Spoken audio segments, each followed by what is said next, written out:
Yeah, no, I was genuinely intrigued. Like, it seems like this one is actually going to be mysterious and not like Princess Twilight Sparkle. The whole plot and what it ended up being was a total cop out. We didn't want it to be Discord and the Tree of Harmony. We wanted to see a new villain. We wanted to see Don't do another the Discord. Leaky. Don't make the mistake of doing the we thing.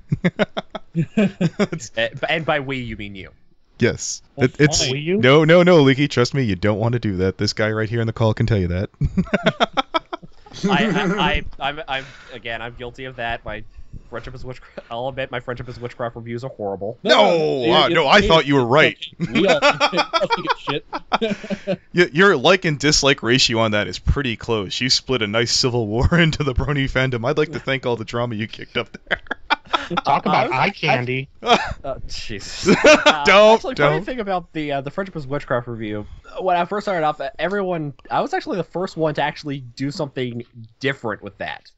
When I made the review, my initial goal was to actually get people to talk about it. Oh, you did. And I'm actually surprised it now has a slightly positive ratio now. Yeah. I had amongst the multiple dislikes. accounts, and I went back and liked that as many times as I could. I was trying to edge you ahead, sir. Well, Thanks, I guess. well, this is That's actually something funny. You know what TV tropes is, right? Yeah. There's actually a Bronalysis TV tropes page. Yes, And- I've seen it. I've seen it. Yeah, according to that, your analysis of friendship is witchcraft is the only video with a net negative rating. Well, not anymore. Yeah. Or it was the only video with a net negative rating, I should say. Yes. I actually find it weird that like some of my negative reviews have the most dislikes. So again, friendship is witchcraft, Rainbow Falls, and I think the only other review that I think has a lot more dislikes. Well, has the most dislikes, but not compared to the likes. I think is my best and worst of season 3. Did actually. you get a lot of negative feedback for Rarity Takes Manhattan? No, I'm actually surprised. I'm surprised too. That's a very Which- passionate fan base. Which of these Friendship is Witchcraft ones had that big negative response? He's got like a few videos about that. The first one. The first, Well, technically both. the top 10 worst episodes of My Little Pony. Oh, I see. Okay, never mind. Say, I don't mean to beat a horse to death or whatever the saying Oh is. gosh. No. Have you any thoughts on the closing of Everfree Network or Final Draft? Any personal experiences there you want to share? Not really. I never met the guy. Okay. Or occasionally I went on to EFN for again just to look at the the top 100 songs list to see how the songs ranked over the years for via plays, I guess. And again, I can't think the only time I ever got really mad at that list was again when I think it was the Gypsy Bard beat out One Last Letter. I remember this. Yeah, I attended a couple of live streams. I always went to Brony Breakdown. Was always the live stream I chose from them. So I really never hung out around EFN. I was more a DHN guy. Actually, I am still with DHN. I'm not familiar with DHN. What's that? Derpy Hooves News. Oh. Yeah, I'm actually. It's under my I report under my OC's name, Screenplay. Mm-hmm. And I do some of the comic stuff. I cover a bunch of the the conventions, like the big names like New York and San Diego. What's your overall view of the comic series? Very good with a few bad eggs. Yeah. Yeah, I didn't really. I mean, I agreed with parts of your Fluttershy microseries editorial, but overall, I thought it was a little overbearing. We're not having guests on here to be beat up, Leaky. The only thing I really agreed on with that one was that Panner, Praiser Pan. Praiser Pan. That was a shitty character. Mm-hmm. Yeah. No, because I mean, a lot of people, it's actually kind of a bit of a split issue. A lot of people think the comics they go too far and they're too weird, and a lot of people is like, this is better than the show. I personally think it's better than the show. Well, that's coming from a Luna fan, guys. Remember that. I do again, love that one. Yeah. When the comics are good, they will be better than the show. But although season again, this is probably just me, but I found a lot of season 4 sometimes are better than the comics.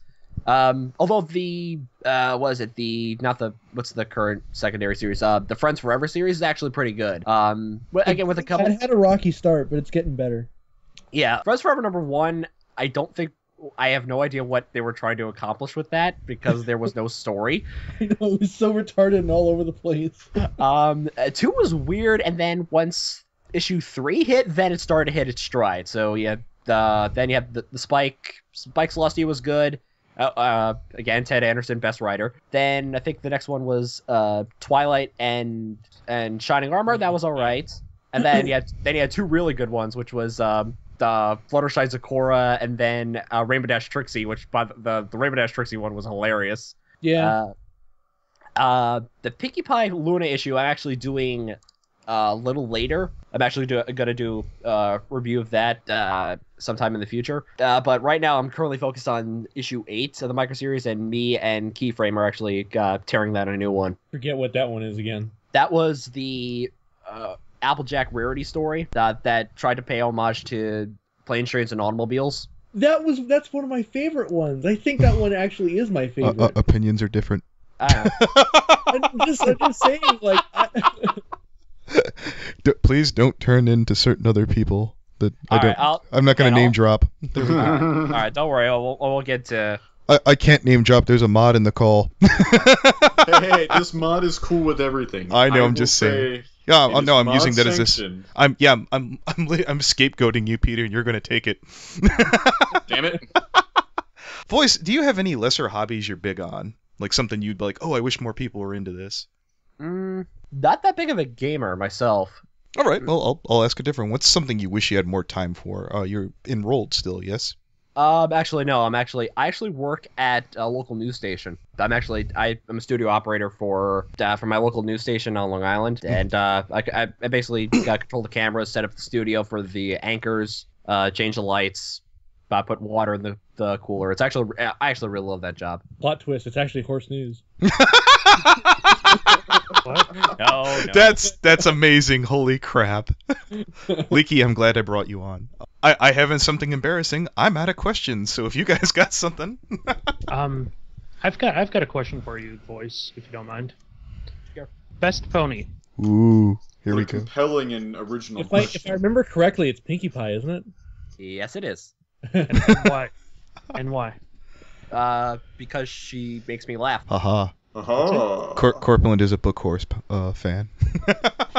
I think I mentioned this in what was it? I think it was in one of the CBD podcasts I was on, where we're talking about each of the main 6 and what makes them appealing. And I talked about how Pinkie Pie actually reminded me a lot of Mel Blanc, the voice actor. I think it was a couple of days or a month before I went on the podcast, and I saw this Mel Blanc documentary about his voice acting life and what he did afterwards. And one of the things I was actually surprised was he actually went to local children's hospitals and actually entertained some of the children who were in the hospital and just wanted to make them smile. And it's like, hey, that's actually a lot like Pinkie Pie. I wonder if that was intentional. I'm sure Pinkie Pie is somewhat of a caricature of a bunch of different comedians. Mm-hmm.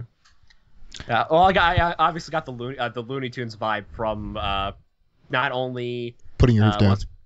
Putting Your Hoof Down, and also Griffin the Brush Off. You remember the Pepe Le Pew and frolicking. I'm assuming you're looking and for. She sort of breaks the fourth wall, which I think Looney Tunes did a lot of back in the day as well. Yeah, I know a couple of times where they did that. Yeah. I managed to come up with 2 more here. I notice you're a bit of a Gilda fan. Are you hoping that she gets some kind of incarnation in Equestrian Academy, or are you looking forward to that series at all? We'll see when it gets here, because I heard there's a rumor that there will be a 3rd Equestria Girls movie. Not sure what's going to happen in that, but I'm still hoping that she makes a comeback in the actual series. Oh, nice. Yeah. I'm still waiting out on that Rainbow Dash Gilda grudge match.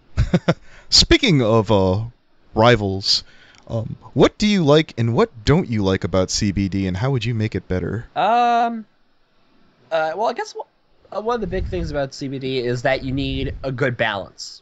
Well, when it comes to the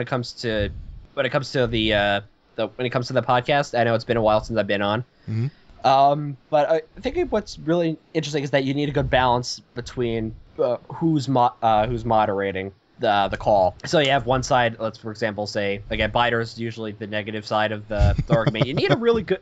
Basically, what you need is a very good a positive, very strong positive side of the argument. So that way, not only does it present like chemistry between the two, sort of like a Siskel and Ebert going back and forth on whether they thought a movie was good or bad or As not. opposed to an Ebert and Roper.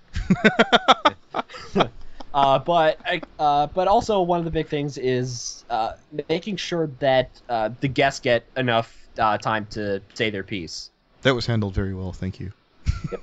Again, I don't want to keep Voice any longer than he has to. If anybody else has any more questions for the man, Corpulent. I do not. Peter? Oh, I'm sorry, Mr. Voice. Am I bothering you with inviting you on my podcast? Do you want to leave? Thank you, Leaky. Jesus. I'm here however long you guys want me. No. I just wanted to make sure I don't keep you any longer than you have to be. I don't know. I'm just used to dealing with people with less patience. That's all. I'm not going to name drop anybody. No. I secretly always hold in my head that deep down inside, every analyst is really Jesse Wood, and they don't want to talk to me. Even Peter, who talks to me on like a regular case, that he deep down inside, God, I wish he would just go away. I know, dude. I actually like speaking with you. Oh, thanks. I appreciate it. Yeah, it just usually depends. PFC member. Yeah, it usually just depends on if I'm busy or not. All right. Well, I'd like to thank you for your time, sir. I hope you had it. It was. I hope you enjoyed yourselves to some degree. I had a very good time. All right. Take care. Hey, we're doing that podcast today. You in? When is it? In 2 minutes. Oh. It's Canada Pony. We love you, Canada Pony. I'ma nuzzle you. Is that Voice of Reason? Yes. Yes, it is. I told you. Didn't you? Did you think I made that up or something? No, I just forgot. You don't forget the Voice of Reason. It's kind of a big deal, buddy. It's not like we're your Voice of Reason. You might be insane. Yes. No, that's horror score. I was about to say, it's not like we're talking to Poke. Come on now. Unless you want me to be insane. Oh, Oh, that just sprayed pop everywhere. excellent. I'm ready whenever you are. Just give me like a 30-second head start or so. Oh, yeah. Get it rolling now for all good, right? Everybody good? Yeah, I'm actually gonna post the link in the Rift Cafe chat. Say I'm so. Limbo podcast. They'll yes. totally give a shit. Yeah, I'll see. Yeah, well, you never know. So we're doing this live? I'm going to edit it later when I load it up. Well, I must warn you, I'm about to start eating a Big Mac.